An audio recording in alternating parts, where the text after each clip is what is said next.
Hello there, and welcome back to Winning the Division, episode number 9.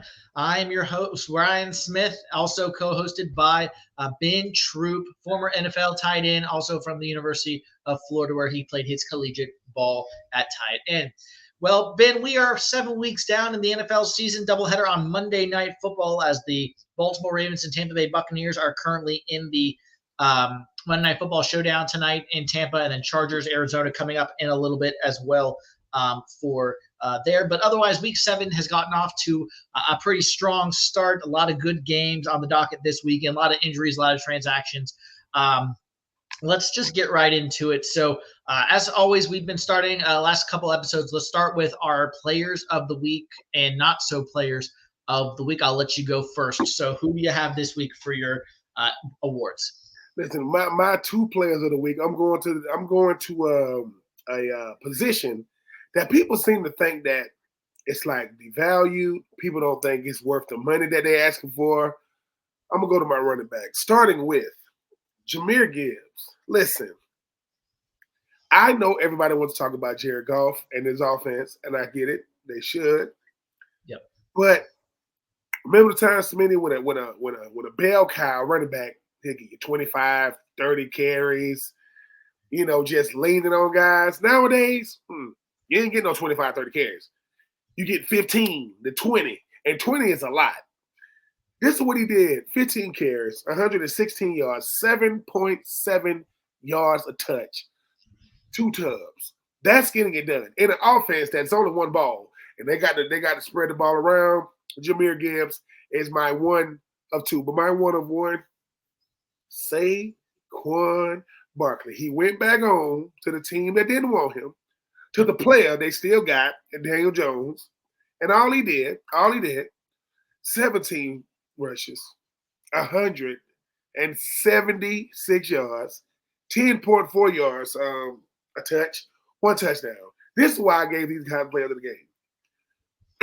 Excuse me, sweetie. With so much talk about quarterbacks, receivers, offensive coordinators, matchups, when you got a guy you can just hand the ball off to. Because here's the thing about Smitty being a Carolina fan, he's seen his fair share of not good, great running backs. You know what I'm saying? I mean, Mr. Foster, who is, UCLA Bruin now coaching UCLA, it goes back that far. You know what I'm saying? Listen. Don't get me started about D'Angelo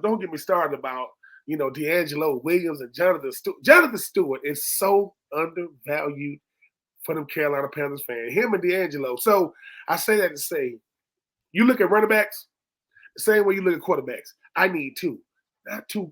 If both of them can be great, that's great. But I need 2 solid running backs. Saquon Barkley. For those who thought he had lost his step, says who? He's not that good anymore. Says who? Not only was he running all over his team, he was making it look easy. Listen, real good running backs just want to go for 110, 115, 120, 176. He only had 17 carries, meaning if they give him the ball 25 times, that's over 200 yards. Shout out to the running backs. Eagles with the win. And if I'm not mistaken, them Lions gave Minnesota their first loss of the season. Don't nobody want to play them cats from Detroit, but shout out to both Saquon, Mr. Sagan, and Mr. Jahmyr Gibbs getting it done for their respective squads. Yeah. So my player of the week is Jordan Love, Green Bay Packers. Jordan Love, he led his team down to a game-winning field goal by Brandon McManus to beat the Houston Texans 24-22 up in Lambeau. He tossed for 220 yards, 3 touchdowns, 24 of 33. He had the 2 picks, yes, but when they had to have it, they did, and they were able to get the game-winning field goal to get the W and go to 5-2 on the season. My not-so-player of the week is my Carolina Panthers defense. Marcus Mariota, after Jaden Daniels gets hurt, goes for 2 touchdowns and 290 yards passing. Actually, I might be wrong on the stat there, but not the point. Anyway, we let Marcus Mariota go for 2 touchdowns in relief, 205 yards passing. I'm sorry, 18-23, 205 yards, 2 touchdowns.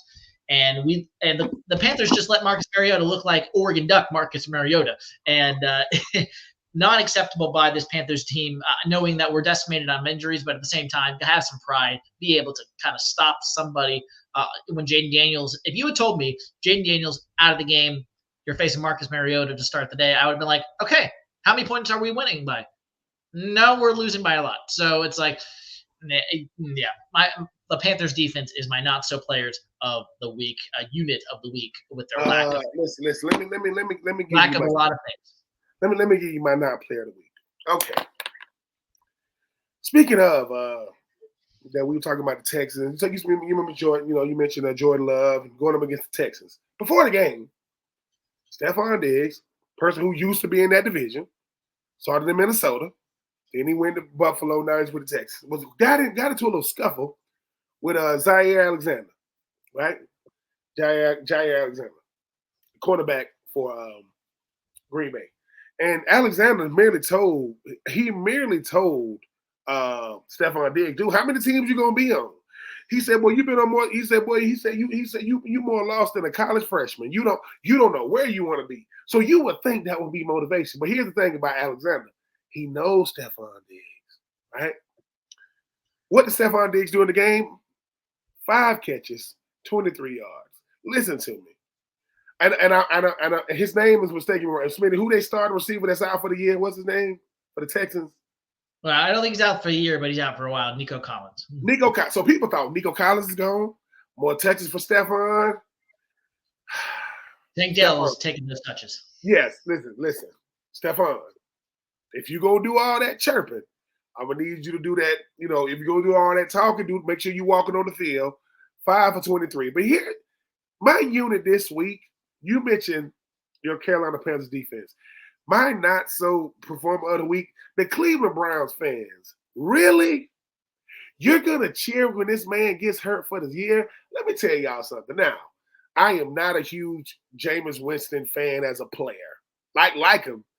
But what the message that, you know, when he was talking about his teammate, talking about the player he was, the person that he is, it's something that me and you talk about a little bit.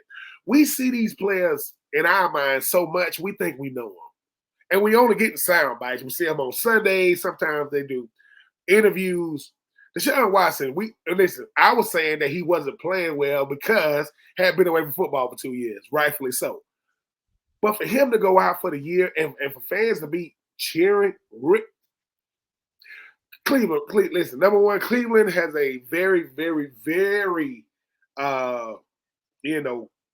loyal fan base. You got to be loyal to be a Cleveland Brown fan. Good God, like you got to be. And I know that. I'm not saying much. I'm a Falcons fan. I know, but Myles Garrett, Jameis Winston, all his teammates just coming to his aid saying, "Really, Cleveland? Like we rock with y'all, but not like that." So my not so great before. It's like, come on, Cleveland Browns. But we got to be better than that because number one, when you are cheering for your franchise quarterback to go down, what you think y'all finna go to the playoffs? I'm just saying, like it just blew my mind. And if I got to do a 1B, Aaron Rodgers. Let me, and we gonna get to the Jets because we gonna do something tonight called we say you either win the division or just in the division. We're gonna talk about a couple of teams that just in the division, but I'm gonna say Aaron Rodgers for this reason. Aaron Rodgers don't think he got to play within the confines of the offense. He think because of his 4 regular season MVPs, his Super Bowl MVP, I can just do whatever I want, Smitty. And if you saw the game on Sunday night, you thinking, what is Aaron Rodgers doing? Not 1, but 2 picks to an undrafted rookie, right? Shout out to that rookie, by the way, get it done. But some of these throws, those Smitty, do you think to yourself, dude, what? Like, what is it? Number one, I know who he's looking at. He's looking at Devontae. You know who came wide open on 4th down? Mike Williams. You know what they did right after he caught it? They snatched him. They took him out. It's like Mike Williams caught the pass, looked in the side and said, I can still get open, right? Get out of here, Mike. Why? Because we don't want you to get hurt. We want to trade you. Yeah. I'm going to trade a 6'4", 220-pound burner that can catch the 50-50 ball. Aaron Rodgers, Stephon Diggs, both former NFC North. No, that's not. That is the NFC North. They Vikings, Green Bay, But Cleveland Browns fans, I would love to say y'all better than that, but I don't know. I mean, way back in the day, I don't know who the coach was. He was coaching for Cincinnati. He said, you do that kind of crap in Cleveland. Now we don't do that in Cincinnati. I'm just saying, good fan bases cheer for they. Listen, we cheer for them in public. We boo them, talk trash about them in private, but we don't cheer for them when they down. Stop with it now. Cleveland, come on, man, y'all better. But that's probably another reason why them. Was it the Guardians now? They're not the Cleveland Indians. They're the Guardians now. That's why they didn't make it to the show. And obviously, the evil empire did make it, known as the freaking New York Yankees. But that's another show. Sorry. Yeah, that's another show. Well, let's get into Week 7 as it was, the games that have already been completed. But actually, before we do, I lied. Before we do, let's talk about something we said we were going to talk about, which is you're either in the division or you're just in the division. And I'll let you go on your soliloquy about the New York Jets if you want to kind of sidebar them in a second. So you can also do that at this time as well. But real quickly, I'm just going to tell you, I'm going to rally the 4 teams in the NFL who are currently staying at 1-6 or 1-5 for one team. We've got the New England Patriots. We've got the Tennessee Titans, who are the 1-5 team. We've got the Cleveland Browns at 1-6. We have the Carolina Panthers at 1-6. So those are your 4 teams with at least one victory and only one victory. And that will not change with tonight's games. Those teams all have more than one victory on the season. So here's my question, Ben. Looking at these 4 teams, you've got let's just break it down. We don't have to spend a lot of time on this, but just and I'll ask you the ex-player the question. So we have New England 1-6, replacing Bill Belichick. Gerard Mayo, first-time head coach, called his team soft after his London loss the other day in London to the Jacksonville Jaguars. And then we got the Tennessee Titans, who started Mason Rudolph this past Sunday in place of Will Levis. Brian Callahan, also first-year coach. Marcus Mariota was a former quarterback for them. Ryan Tannehill was a former quarterback for them, going through kind of quarterback carousel at this point.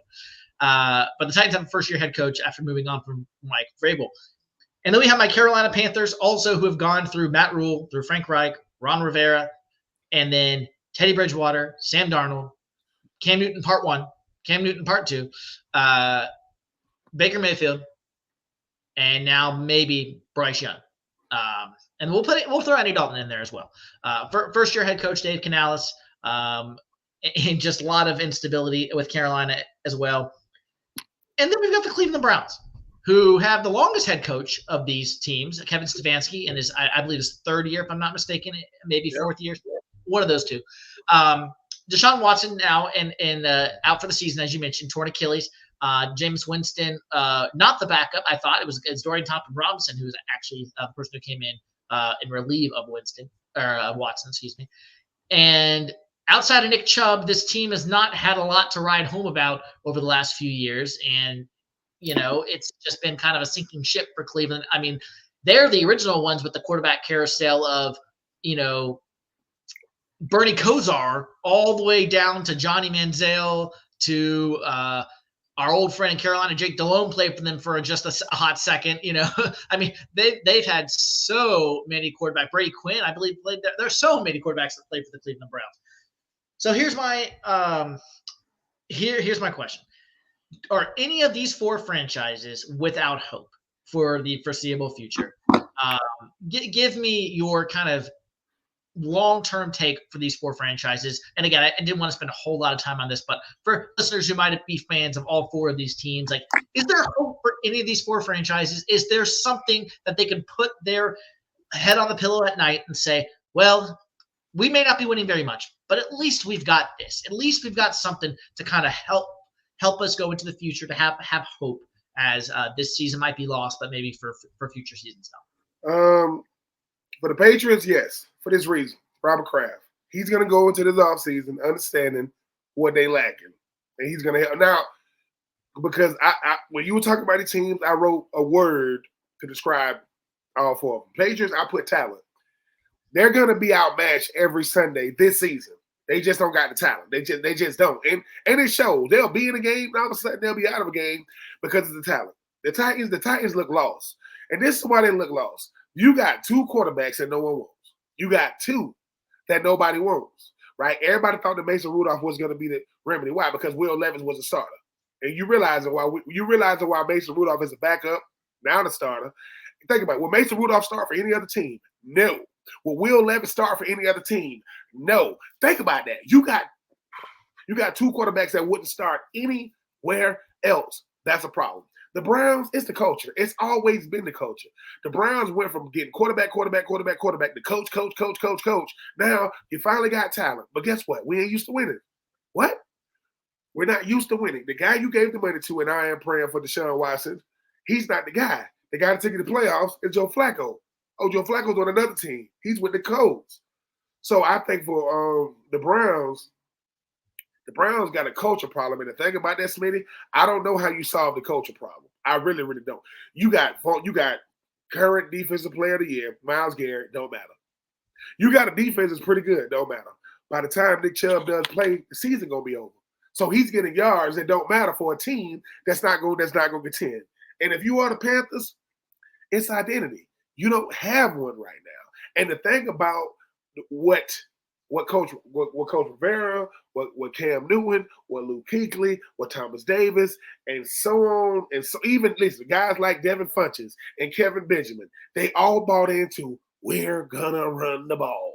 What? We're gonna run it. Because running the football is an identity. For those of you who don't know, listen, when you hear the words keep pounding, defenses don't want to pin their ears back and try to stop the run. Play after play after play action. Because, and if you don't believe me, okay. The good teams, I don't care if it's high school, college, pro, do the same thing. We're going to run the football. Why? Because we don't want to play cute football. Cute football is a spread. The quarterback going to clap his hand and say, here we go. And they're going to snap it, and he's going to throw it. Well, what happens, and teams usually throw, you throw for two reasons. One, to stay balanced, and two, because you're behind. Well, what if you just throw?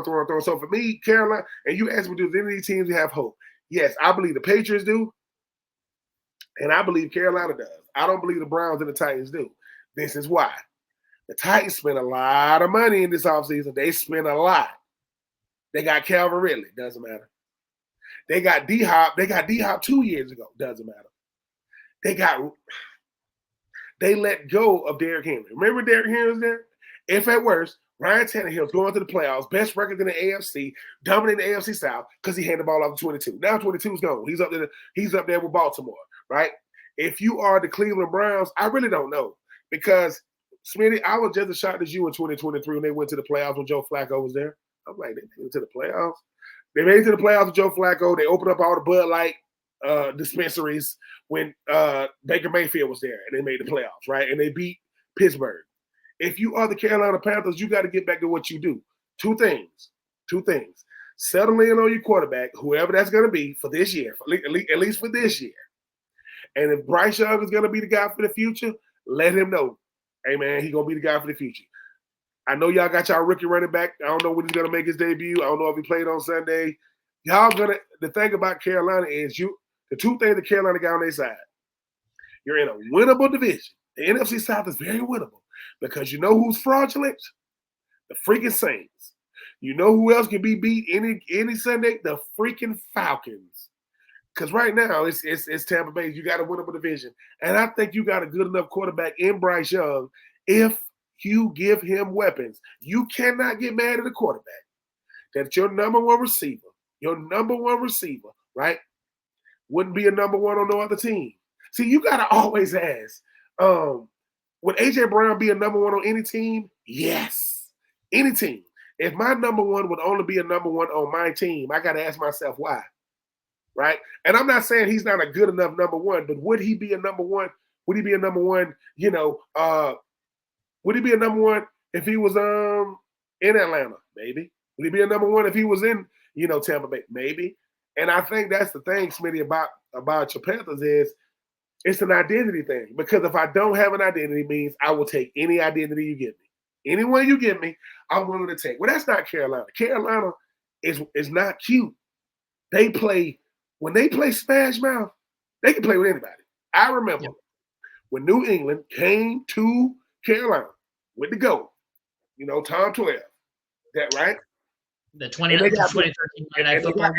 And they got beat. And they got people can say it was a pass interference at the end of the game, but guess what? They picked it off. Kuechly, let me tell you what Kuechly said. I don't care what happens. Gronk is not gonna catch this. I don't care what I gotta do. And they picked it off. Game was over, and Tom Brady realized real quick. Sorry, Tom. We on your payroll when we're in Foxborough. We in Charlotte.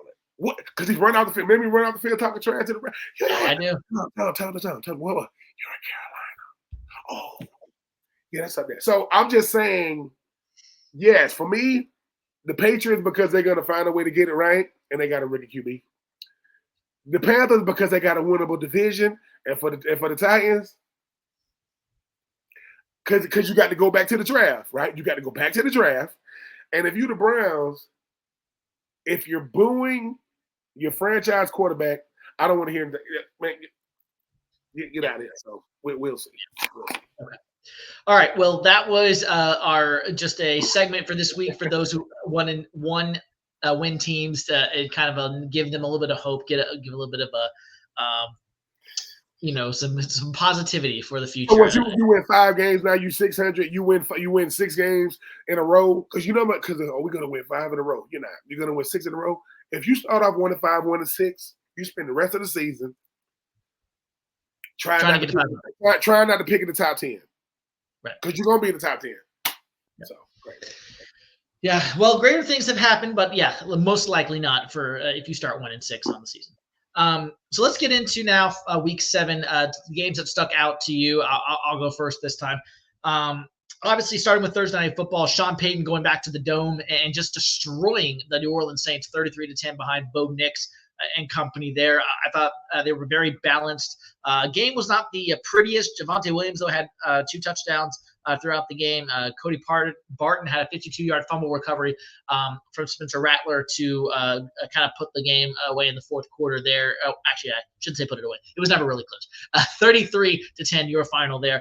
The Broncos just completely destroying the New Orleans Saints in Sean Payton's return to the Dome. Another game that I talked about earlier was the Packers over the Texans. Great game in Lambeau Field. Last-second field goal by Brandon McManus to win it for the Green Bay Packers to go to 5-2 on the season. That game was back and forth, very entertaining as well. Lions over Vikings, giving them their first loss, 31-29. I thought Jared Goff was surgical in this game. But Aaron Jones himself had a great game as well with 34-yard run to start off the scoring in this one, 93 yards on 14 carries. Jahmyr Gibbs, 116 yards and 16 carries for 2 touchdowns. Jared Goff, 22-25, 290 yards and 2 touchdowns. I thought the Lions showed a lot of grit, and they could have easily lost this game, but they found a way at the end to get it done. And then my other game that stuck out to me was the Chiefs and 49ers.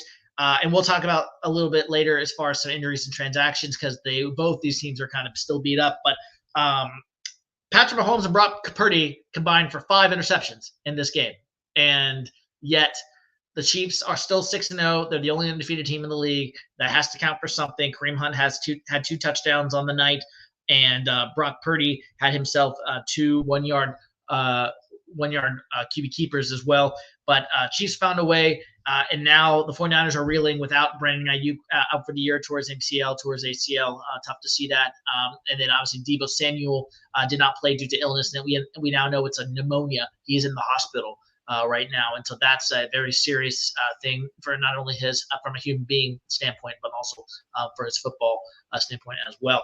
So those are the games that stuck out to me here in week number 7. What were some of the games that stuck out to you, same or different?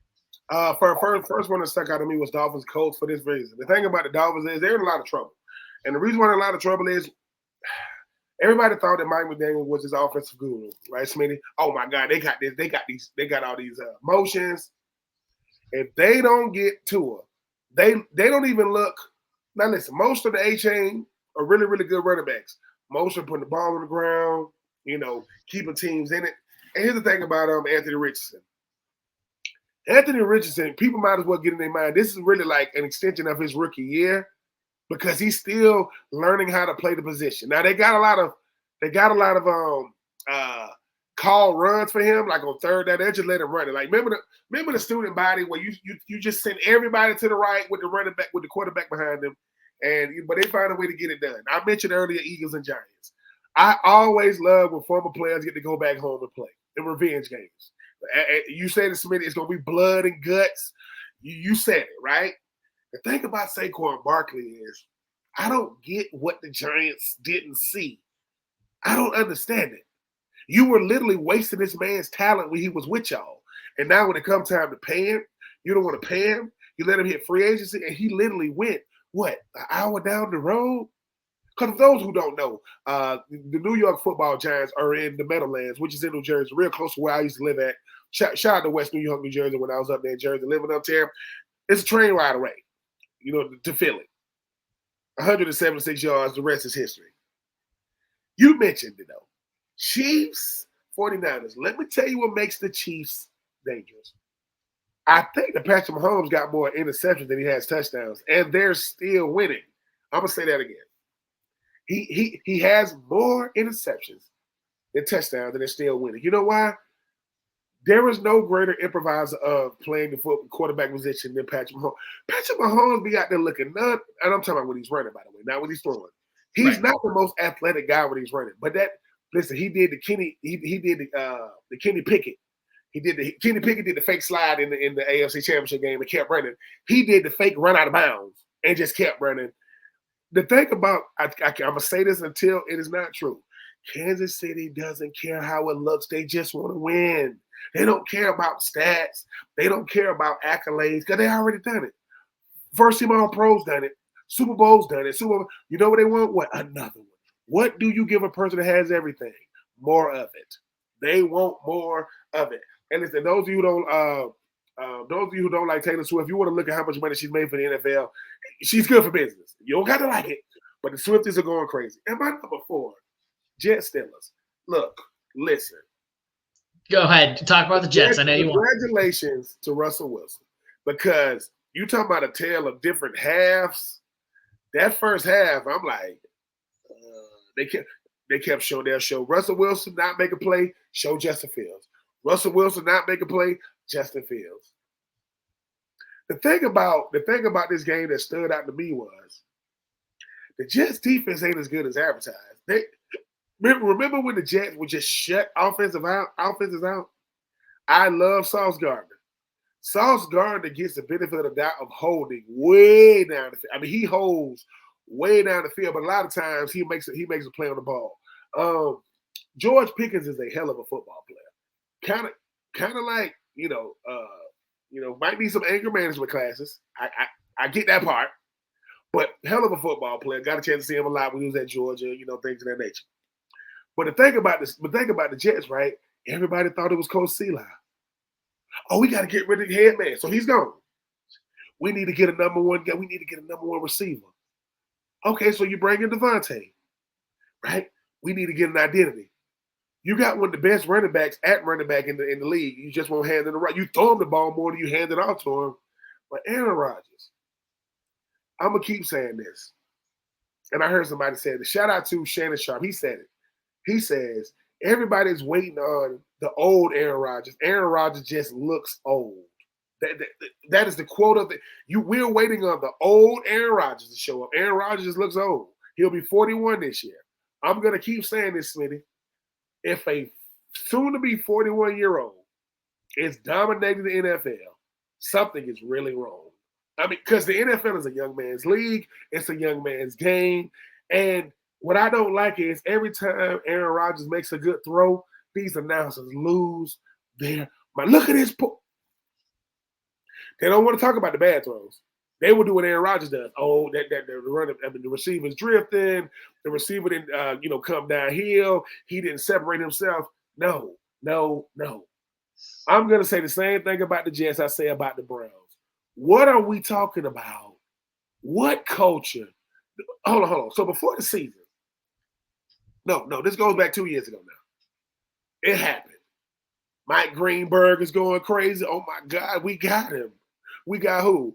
Aaron Rodgers just landed in New York or New Jersey. We got him. And here come Hard Knocks. And oh my God, here come the voice of Hard Knocks. And here come all this stuff. Here, it's a Joe Namath sighting. Everybody that go Method Man and listen, people visiting the Jets like people visiting the Colorado Buffaloes. They just showing up to see it. And then it happens. First game of the year, 3 plays in, done for the year. But then he gets healed. And here we go again, Smitty. People said the Jets were going to the Super Bowl. Smitty, I'm gonna ask you this because I don't want to think I'm losing my mind. In what universe, alternate universe, the Matrix, whatever you want to call it, are the Jets going to the Super Bowl? What did I miss? I know they went before, but it was black and white TVs back then. Like, I'm just saying, like, in your mind, what is it about the Jets that make them so intriguing outside of being in the Big Apple, even though they're in New Jersey? And did you think that the Jets really had a legit shot of being Super Bowl contenders in 2024? No. No. A 41-year-old quarterback in Aaron Rodgers who's past his prime, his throws are still immaculate, yes, but he can't move out of the pocket like he used to. He just looks old, as like you said, Shannon Sharp says. He just goes down now at the point of contact. He can't escape from the pocket that made him once like Aaron Rodgers did. And like you said, Brees Lightning is a great running back, but they don't use him nearly enough. Garrett Wilson has regressed as a second-year player. I was doing my best. Listen, Garrett Wilson had a bad game. Like he admitted it. He gets it. But listen, I understand quarterbacks run the NFL as they're supposed to. Just like college football, they run it because they're the most recognizable. They the face, they the names. But Aaron Rodgers is old enough to be like Garrett Wilson's dad. They're that far apart. I think Garrett Wilson's like 22. And when they say that Garrett Wilson and company will call Aaron Rodgers Mr. Rodgers, like, Mr. Rodgers, yes, how would you like for me to run this route and all these type of things? But and the reason why I ask you that is every time I get it. Every time I'm watching these sports networks, they're talking about Aaron Rodgers is a missing piece. I'm going to say this. Jim Irsay, sorry, owner of the Colts, said something that I'm going to repeat. And I'm not here to quote Jim Irsay by no stretch of the imagination, so don't take this out of context. They asked him, when you had Peyton Manning, do you think it was a failure? And he said yes. He said, I'm not calling him a failure, but if we had arguably the best player in football for 14 years, we went to 2 Super Bowls and we won one and lost one. I want y'all to put this into context for a second. Aaron Rodgers has won 4 regular season MVPs. He's been to 1 Super Bowl. They asked C.J. Stroud when he first got drafted, whose career would you rather have? Aaron Rodgers or Eli? C.J. Stroud said Eli. People like, what? He said, wait. The goal is to win Super Bowls, right? Yeah. So if the goal is to win Super Bowls, I'm going to ask you this. I'm not talking about the totality of the player. Who had a better career? Ben Roethlisberger, Eli Manning, or Aaron Rodgers? If you, in the context of winning Super Bowls, I mean, because last time I checked, we judged only the quarterbacks get judged on the Super Bowls, right? Yes. So, listen, and let me preface this now. Nobody on earth is saying that Eli Manning is better than Aaron Rodgers. Nobody's even saying Ben Roethlisberger is better than Aaron Rodgers. But because guess what? Eli never won a first team All-Pro. Eli never won a regular season MVP. Ben Roethlisberger was never first team All-Pro. Ben Roethlisberger was never the regular season MVP. Ben Roethlisberger went to 3 Super Dupers, and the one he lost was Aaron Rodgers. Eli went to 2, won 2. So in just postseason alone, who you taking? Who had a better career? And I'll throw another one in there.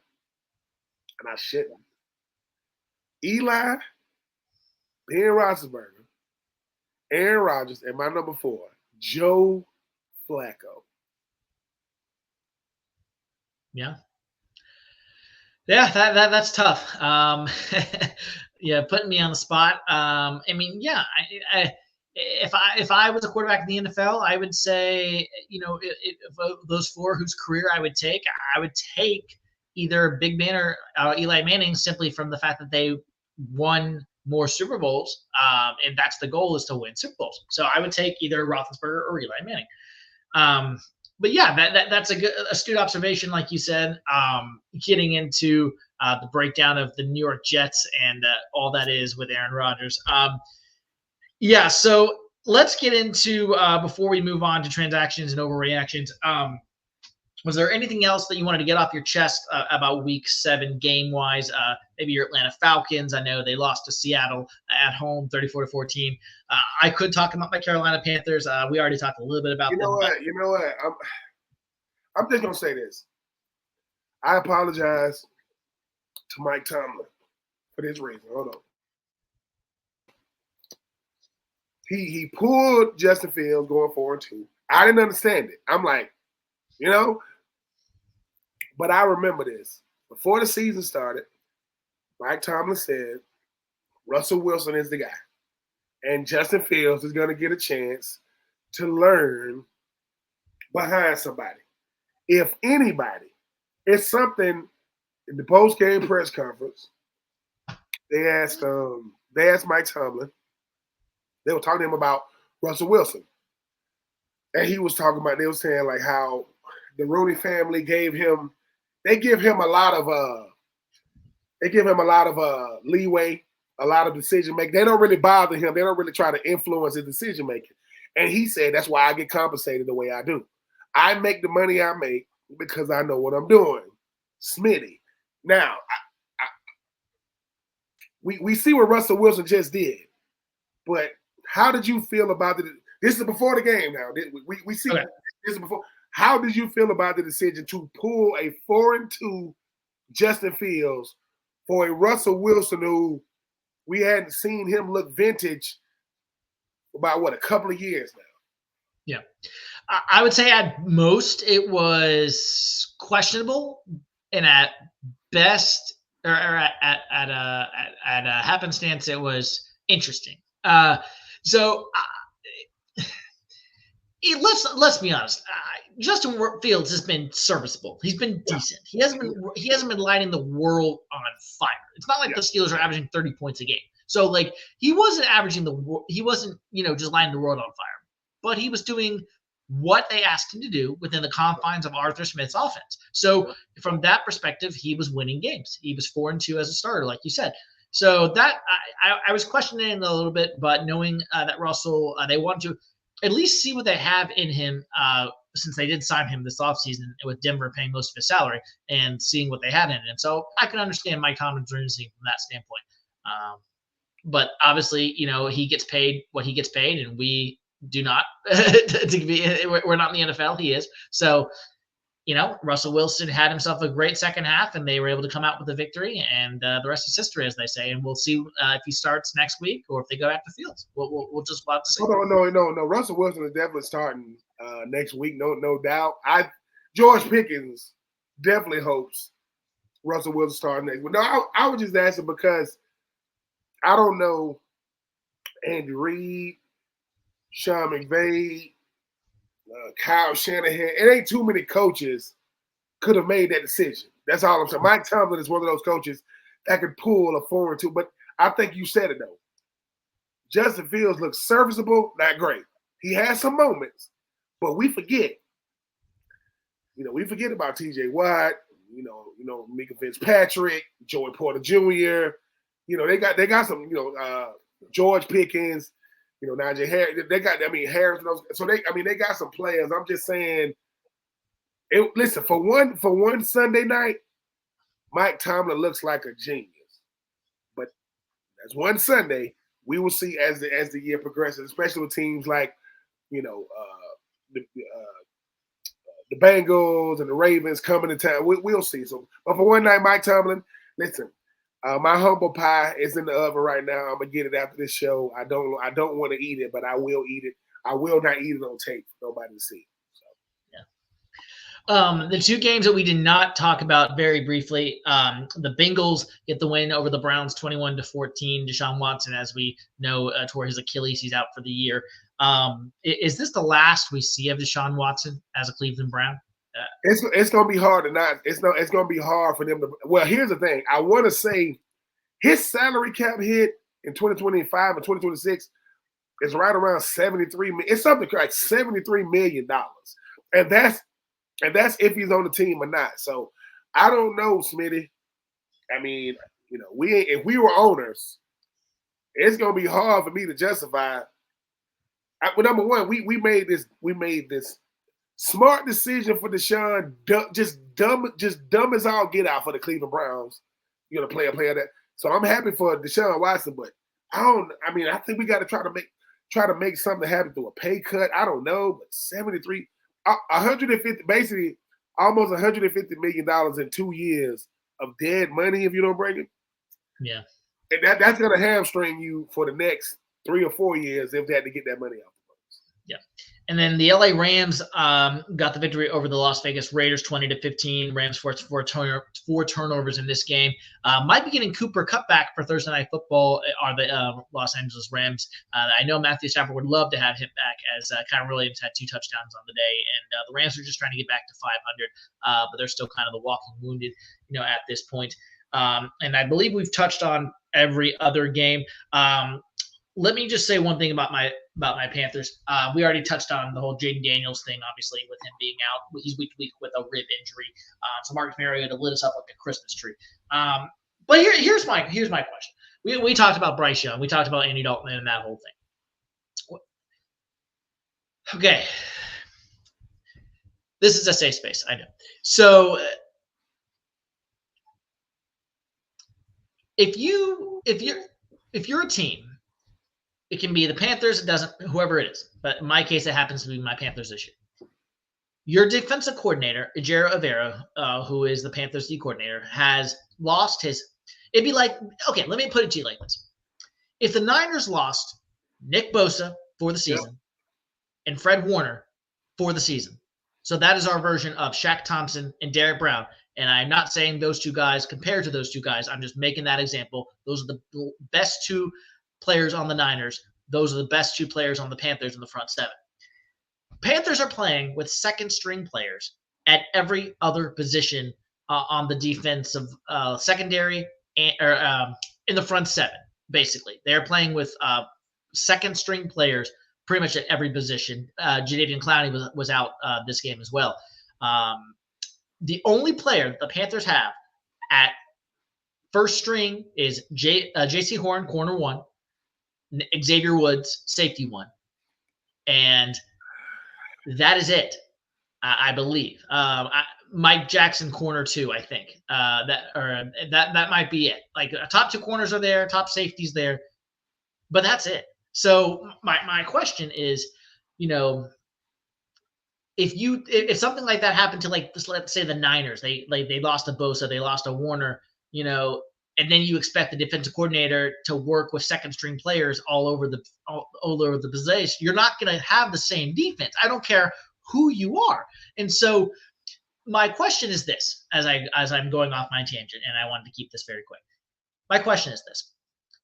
You've got Panther fans asking Ejiro Evero to be fired. 3-4 does not work for the Carolina Panthers. They typically run a 4-3. Mm-hmm. But on the other hand, he can only do what he has on the field, and he didn't ask for these players to go down.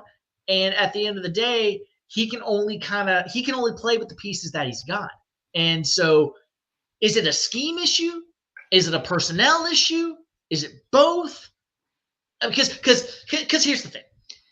As a Carolina Panthers fan, every team deals with injuries, some more substantial than others. But every team deals with injuries. Next man up, that's the mentality in the NFL. Next man up. It's a violent sport. You're going to have injuries. But the Carolina Panthers have not drafted well over the past 3 to 5 years in the latter rounds, where you build that depth, where you build that those core pieces after the starters, those second string players.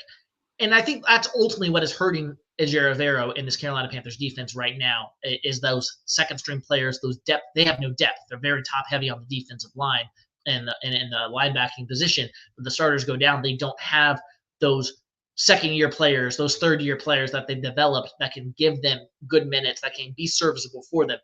And they're just not NFL talent. And I think that's what's hurting the Carolina Panthers right now.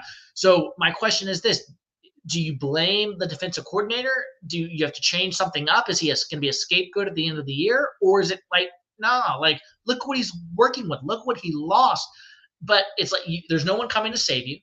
And so you have to kind of deal with the hand that you've got. And that's it. So what's your message to people doubting? Because right now the Panthers are set to give up the most points in the history of the NFL since the 2007 Miami Dolphins, 2019 Falcons, and 2020 Raiders. I think those are the three teams that have given up more points on track than this Carolina Panthers 2024 defense. I think you said it. You said, is it the scheme? Is it the players? Is it both? It is both. The Carolina Panthers defense have an execution problem.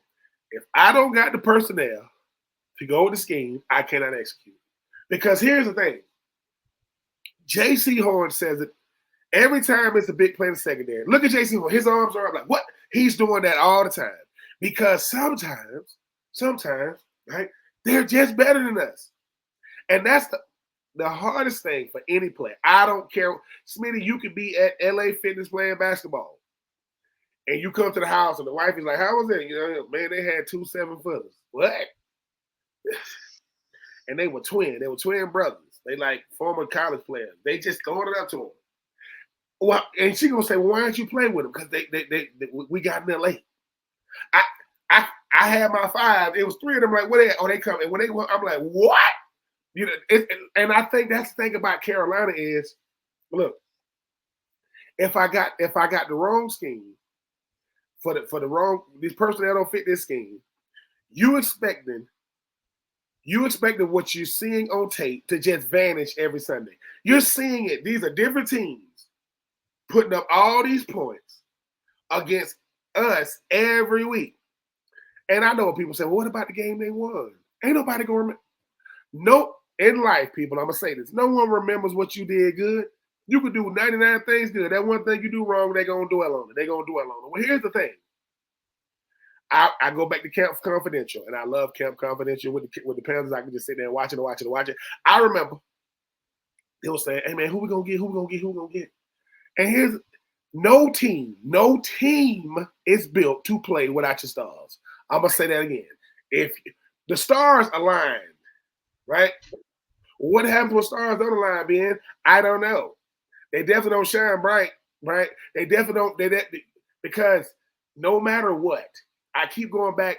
The thing about the Carolina Panthers, they had more than one era of glory theirs. They had more. They had the DeLome era, and then it kind of, here come this dude named Cam, and it just went to different heights, right?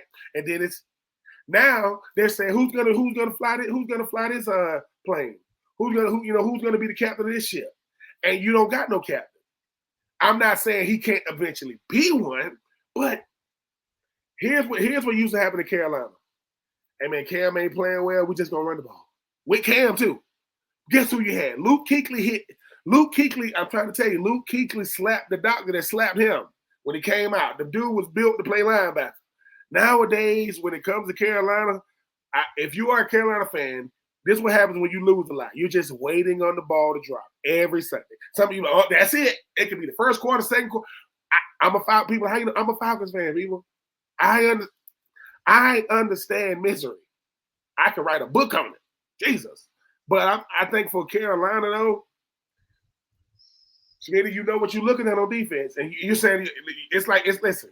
Smitty's sitting there with the little ones. You know, the little one, she's sitting there nursing. And the only reason why you ain't yelling because the brand new, you know what I'm saying, basket of love. I ain't trying to wake her up.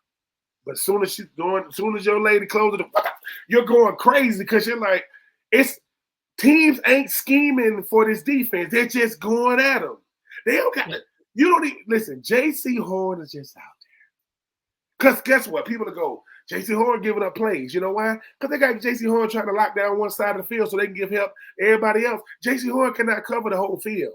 And it's not like Carolina doesn't have talent. They do. But if I am a 4-3 linebacker and you got me playing in a 3-4, you got me playing out of position. You got me doing things. People to say, well, Ray Lewis was in a 4-3 and he won the defensive player of the year. Then he was in a 3-4 and won defensive player of the year. The greatest linebacker ever. Guess what? He also had Terrell Suggs. What did Terrell Suggs do? Defensive player of the year. Oh, he also had, what's that bum at safety? Ed Reed. What was it? Defensive player of the year. Oh, who would he have at D-line? Haloti Ngata. And to the point where when Ray Lewis was kind of, I'm gonna say this, old, the players around him were beasts, all of them. Well, guess what Carolina doesn't have? Carolina doesn't have an identity as a team, and your best players were both on defense, and they both went out. Derek Brown is a top 5 interior D lineman. He is the truth. Shaq is a lifer. I did not know Shaq would even play. 10 years? 10 years with Carolina, and he done played with Thomas Davis. He played with Luke Kuechly, right? He done played with all these players, and it just hurts to your heart because you just think that because they're pros, they're gonna fit this scheme. It doesn't go like that, people. It just don't, and it's a lack of execution because whatever offense they go up against, Smitty, whether it's vanilla or complicated, it's gonna look elite.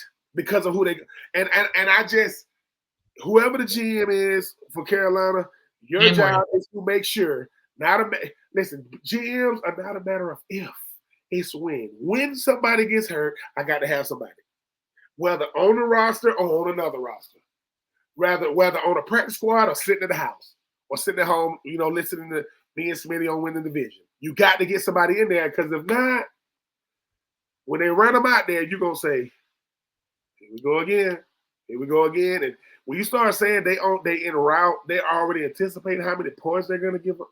That 20. Listen, Carolina, I've never wanted Carolina defense to be compared to any Falcons defense. Life has gotten bad when you are getting compared to any Falcons defense because Falcons are not known for no defense. I'm just saying. Yep. Yeah, I mean, even the fundamentals and tackling have just been not there this year either in this scheme. And anyway, just a lot going wrong there in Carolina for our defense specifically. Well, let's get into the news and transactions, things we're overreacting to this week before we get into our closing out the episode with top 5 games for week number 9. Or week number 8, rather. But anyway, before we get to week 8, news and notes here, overreactions. Here we go. 49ers wide receiver Brandon Ayuk tore his ACL, tore his MCL. He is out for the season. And as I mentioned, Deebo Samuel in the hospital with pneumonia, did not play in the game against the Kansas City Chiefs after coming up with illness. He had fluid in his lungs, and so they ended up taking him to the hospital. Commanders quarterback Jaden Daniels week to week with a rib injury after leaving the win over the Carolina Panthers early in the first quarter.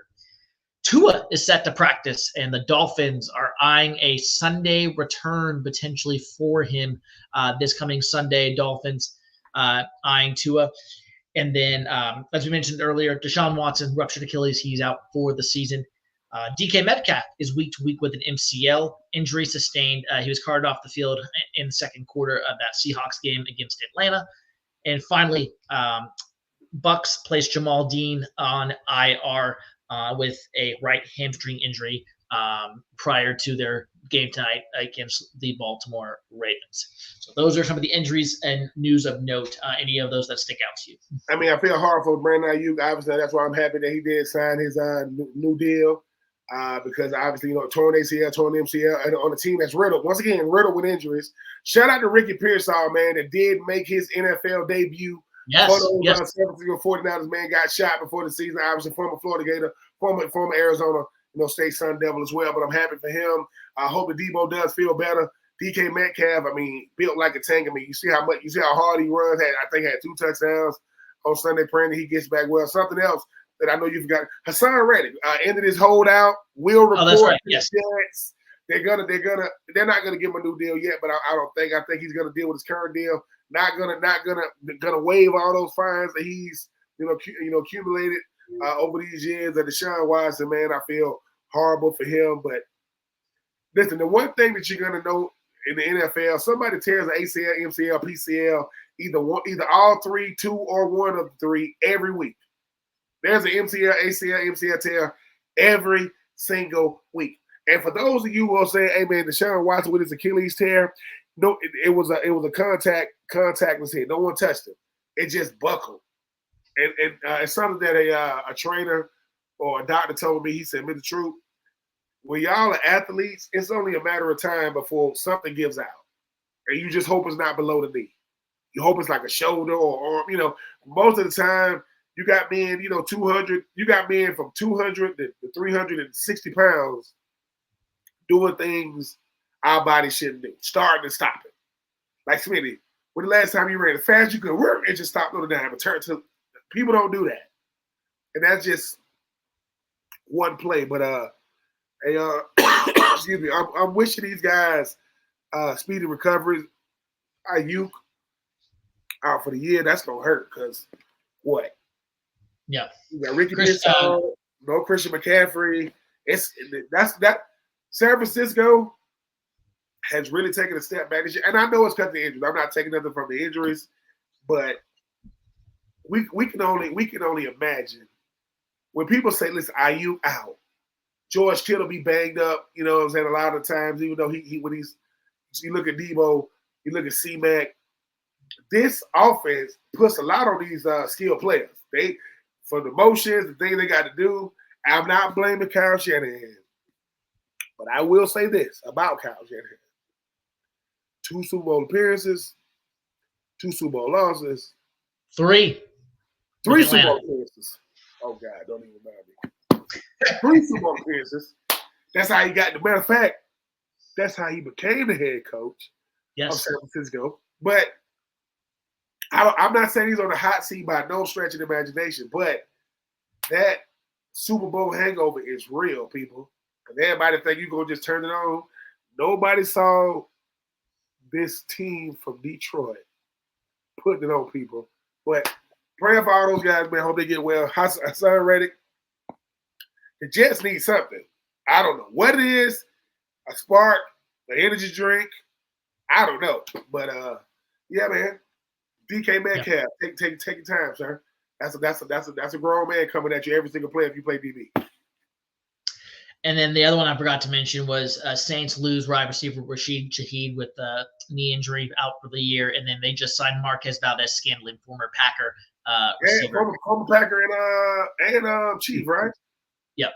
Yeah. So he's making his way to New Orleans, and then. Did you have anything on Tua? Do you think he should come back? Now, sorry. Okay. Tua's gonna the likelihood of him playing is very high. I want to look at the workload because I don't think you throw the kitchen sink at him just coming back. But Smitty, let's face it. Do you even? And let me say this: you only watch other teams play one if they're playing your team. Or they just got intriguing players. Tyreek Hill hasn't even really been talked about this year with Tua hurt. Like, his stats be like 2 catches for 10 yards. It's crazy. But Tua, be careful, sir.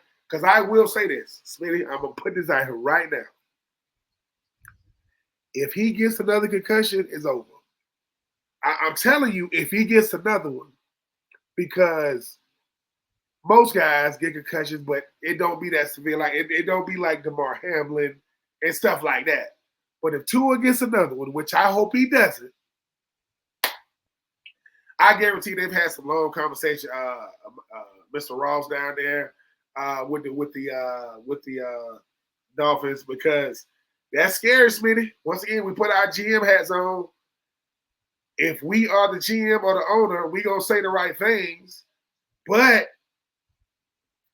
when Tua comes out and says publicly out of his mouth, I want to continue playing, that's all the insurance that the Dolphins need if, and I hope it does, if he does get hurt again, because This is his first year under this new deal, this new contract he signed. And so basically, what we're saying on winning the division, I am being true. He is Ryan Smitty Smith. Yes, he is a brand new daddy of a brand new beautiful baby. Don't get mad at him. Listen, what does Ryan do for a living? When he's not doing this, he's a farmer. He plants seeds. Anyway, basically, two teams in the NFL got quarterback salary cap issues. One is up there in Cleveland, and the other one is in Miami. Guess what? If Tua, and I'm doing hypotheticals here, I'm breaking news. If Tua can no longer play if he gets another concussion, what are they going to do with that money? And Deshaun Watson, like I say, Smitty, if they want to listen, if y'all want to donate some of that money to win the division, we will take it over here, but we ain't just saying. I think both of those teams in the offseason, because Deshaun Watson season's over, and I think they're going to have some serious, very, very creative talks about this money, because the money that you get is based on potential that you're going to show, and potential you've already shown. Nobody factors in the injury bug, and we'll see what happens. No. Well, before we get to our top 5 games for Week 8, what are we overreacting to this week in the NFL? Give me some topics. Give me some things that you're overreacting to, Ben. Do you have anything for us to overreact to? I've got a few, but you can go first if you want.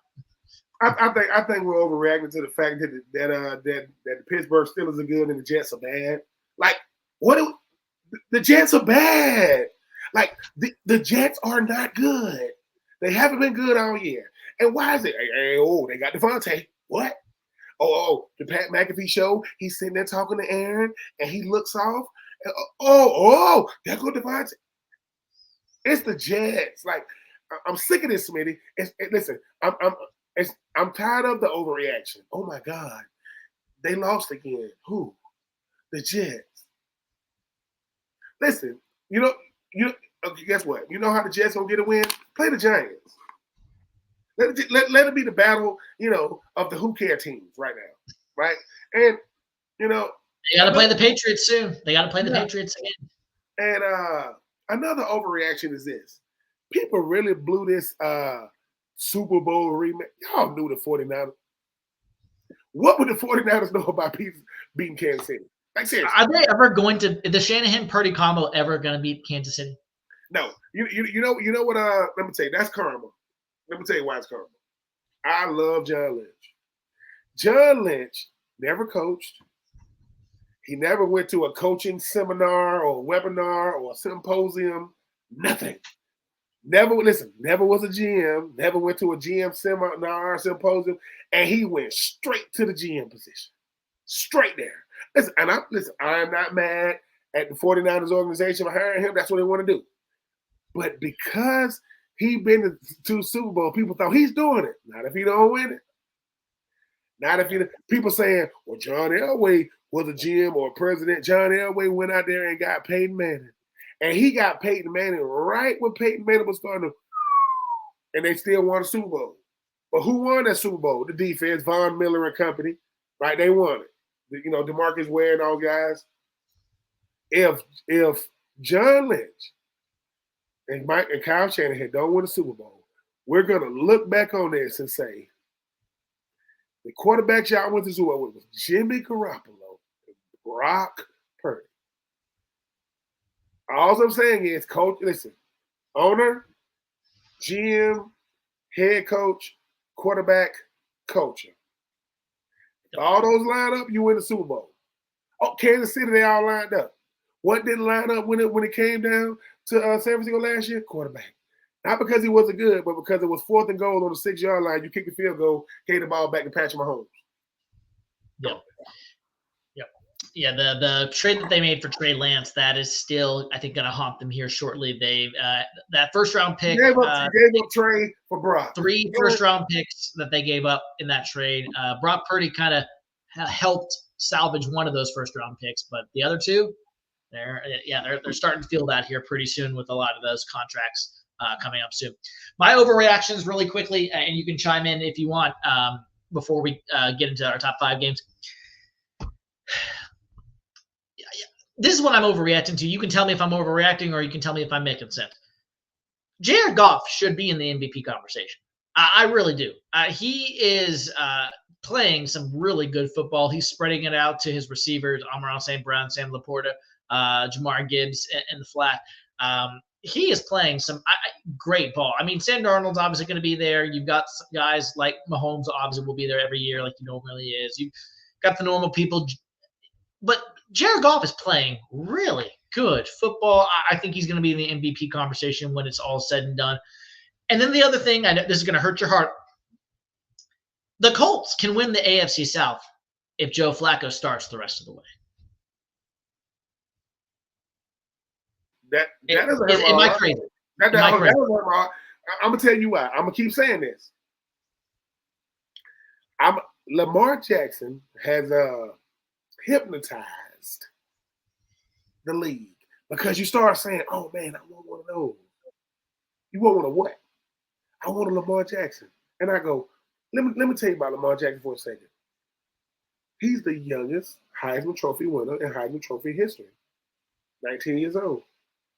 He won it at Louisville. And the Ravens traded back to the first round at Louisville.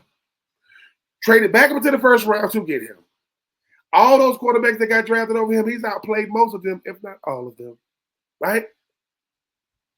But the thing about it is, when you look at Lamar Jackson and you look at Anthony Richardson, you say, oh man, they got the athletic. Yeah, both Florida boys, one a North Florida boy, one a South Florida boy, right? One of them 200 pounds, the other one 250 pounds. The 200-pound guy always plays. 250 guy always hurt. Why? Because one is Superman who plays like Superman. The other one thinks he got to be Superman and Anthony Richardson. No, I agree. The same reason why Mike Tomlin pulled Justin Fields, the same reason why the Colts need to pull Anthony Richardson so he can watch. He needs to watch. Look at it. This is how we do it, Anthony. Why? I know that Joe Flacco is 8 days older than Anthony Richardson's mom. Okay, cool. But it's a head scratcher. And the thing about Jared Goff, they hating on Jared Goff because of who he plays for, not how he plays. He's not a media darling. Detroit don't care. And guess what? Detroit gonna say, listen, keep hating on us. We get it. We ain't the media darlings. You know, listen, if Jared Goff played for Green Bay and Jordan Love played for Detroit, they will be all over Jared Goff. They will be loving him. But he played for Detroit. I get it.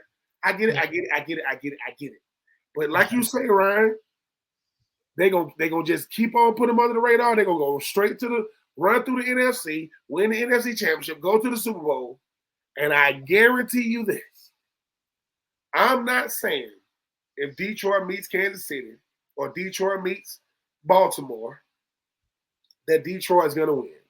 But I will tell you this. If Detroit makes it to the Super Bowl, it's going to be a dogfight. It is going to be blood and guts because Detroit knows something that Atlanta doesn't understand, that Carolina didn't understand. And I'm talking about teams that made it to the Super Bowl and didn't win. Arizona didn't understand. It may never happen again, man. Yep. You got to win it, especially if you're up 28-3. Anyway, you got to win it. You got to win it because Carolina and Atlanta got two things in common. They both been twice. Both have been twice. God damn. Carolina was there with the greatest show on turf. They could have beat them. That's what Steve Smith showed the world, baby. I'm here, right? Musa Muhammad. It's just too many. I'm just saying, Jared Goff got drafted number 1 overall. He out there in LA. He ain't an LA guy, even though he went to Cal. He said, I love Detroit. Why? Because we gritty, we grimy. And listen. And listen, I have a beautiful wife. I saw Jared Goff's lady. He ain't worried about what we saying. You think Jared Goff worried about what we saying? Nope. He don't. No. And neither is AJ McCarron. He ain't either. He ain't even in the league on that. But I'm just saying, yeah, I think that Jared Goff should definitely be Jared Goff, Patrick Mahomes, Lamar Jackson, Jaden Daniels. But I think that right now, Jared Goff is playing better than all those guys. Listen, look at the numbers, baby. And when I say numbers, I'm talking about the win column and loss column. Yes, Patrick Mahomes boy is 6-0. But I don't think Patrick Mahomes cares about regular season MVP. I just been there, done that, moved on. So Jared Goff, get you a Super Bowl MVP just so that Eminem can hand it to you at the SBC song. All right, well, let's get to week number 8 in our last segment here as we close out episode number 9 of Winning the Division. First, Vikings-Rams, Thursday Night Football coming up this week. 5-1 Vikings go to the LA Rams at 2-4. Sneaky good game. I think if Cooper Kupp can get back, I think Stafford and Kupp can find that connection once again. I don't think Puka Nacua will be playing. But what is your thoughts on Vikings-Rams for the Thursday night primetime game before we get to our top 5 games? I think that if Cooper Kupp does play, he makes it interesting. I still think the Vikings have learned that, they had to have that belief system in them. They believe in, they can play with anybody. And I know we want to make it all about, that offense with Aaron Jones, Justin Jefferson, and Jordan Addison, and Sam Darnold. That defense is good. Harrison Smith is still making plays for this Minnesota defense. They can get after anybody, Jonathan Grenard and company. And but I think that the thing about Matthew Stafford that people don't appreciate enough, you just give Matthew Stafford some guys he can get right. But if you give him Cooper Kupp, he can win games. If Cooper Kupp is there, it makes it interesting. If not, I think the Vikings, stick to their winning ways. Okay. Well, let's go to our top 5 games to watch for week number 8 and your toilet bowl, if you have one, Ben, as well, for this week. I'll go with my toilet bowl first. Jets-Patriots at 1 o'clock in Foxborough. You get to see Aaron Rodgers go up against Drake May, who actually did sit, and look what he's doing now. I mean, he's not winning, but he's playing better. He's playing respectable football, even though they are not winning. So that's my toilet bowl of the week. Okay, number 5, in the top 5 games to watch, Packers-Jaguars. Yes, I said it. Packers-Jaguars down in Duval. That would be Trevor Lawrence versus Jordan Love. Listen, Doug Peterson knows he's on the hot seat. The Jaguars need to win this game at home against an opponent like Jordan Love and the Green Bay Packers. I think they can do it. Their defense has been getting better throughout the season, Travon Walker and company. And the Jaguars have been playing a bit better these last 2 weeks, got some momentum going. We'll see if they can beat the Packers in their biggest game of the season. I think Doug is playing for his job at this point. That's number 5 on my list. Number 4, Falcons-Bucks. This rivalry in the NFC South is very hatred. Most of the games are, but especially Falcons-Bucks, they don't like each other at all. Both are 4-3 for the Falcons, 4-2 for the Bucks. Both searching for their 5th win in Tampa. Baker Mayfield and company in the dogfight on Monday Night Football currently with the Baltimore Ravens. So we'll see if they're at 5 wins tonight or 4-3 coming into next week. But this should be a great game in the NFC South. 2 teams that do not like each other going at it.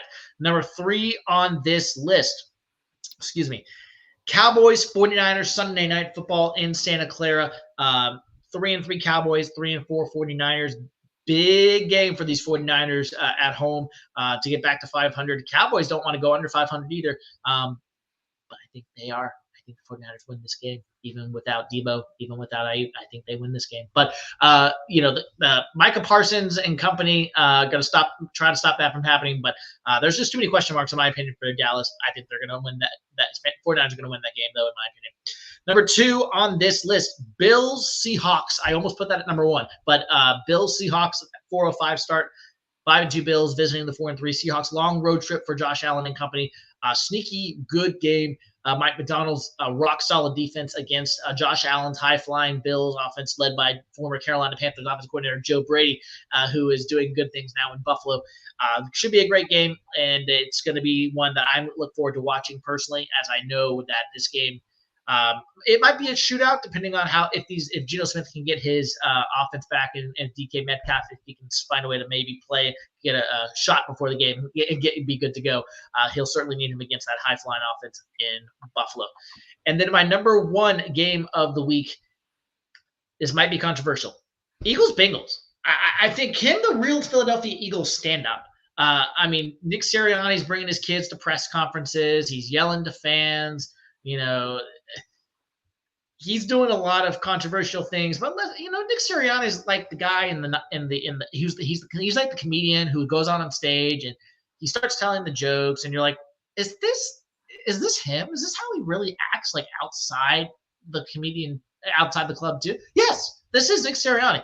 The players love it. Chauncey Gardner-Johnson, former Florida Gator, said he loves Sirianni because he keeps it real. He's my coach, and yes, he said what he said, but I love it. That's my guy. Like players in Philly love playing for Nick Sirianni. He may not say the brightest things at times, but the players love playing for him. And the Bengals trying to go for their fourth straight win after starting 1-4 on the season, trying to get back to 500 in Cincinnati in the jungle of Houday as Joe Burrow and company versus Jalen Hurts and the Philadelphia Eagles. That is my number one game to watch in week number 8. Smitty, my toilet bowl game, not because both of these teams are like bad or whatever, just because no one cares. Saints Chargers, like no one cares. The Saints started out the season of the world beating the Cowboys. People are like, oh man, this is gonna be the year for Dennis Allen and company. No, it's not. There's a video when the Saints played Denver, and after the game, Alvin Kamara goes up to Sean Payton and whistles and tells him, "Come get me, just come get me, bro." Like, it's a sad, sad day in America when you want to leave New Orleans. And I'm talking about the city to go to Denver. Spend some time in New Orleans when getting ready for the NFL draft back in the day when I was a player. And I've been to Denver to play. I'm going for the mile. I want to go from, the same. I mean, New Orleans, by the water, to Mile High. No. But I digress. I think my top 3 are like your top 3. But my fifth, I think I switched a couple. My fifth game, I'm going for 5-1-2.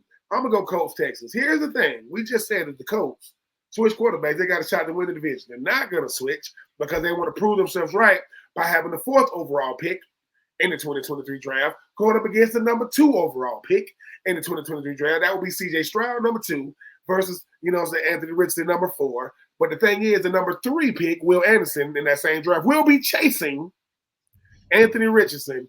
But I still think it's going to be a good game because I think the Colts have shown that they're going to try to keep pace with the Texans because, the only way the Jaguars win if they win if they're not in the States. And, well, we'll see what happens with them. But my 4th is the Packers versus them Jaguars. I think that the thing about Trevor Lawrence is when he's good, he's good, and when he's bad, he's bad. But the problem is we don't know who he's going to be week in and week out. We do know who Jordan Love want to be. Now, Jordan Love, look, I don't like the picks. I do like how you respond to the picks. But here's the thing. If you don't throw the picks, you don't got to respond. You can just go out there and play the game. But I do like, Trevor Lawrence signed his deal in the offseason. Jordan Love, after the year started, signed his new deal. We got 2 future faces of the NFL potentially, one in the NFC, one in the AFC, going up against each other. I like the Packers, though. I think that even though Brian Thomas Jr. is a really, really good receiver right now, love to watch him play. My number 3 is your number 3. Cowboys versus them 49ers. Look, you talking about old school rivalries. I mean, they've been doing this back when San Francisco was playing the candlestick. The Cowboys are the Cowboys. But I agree with what you said.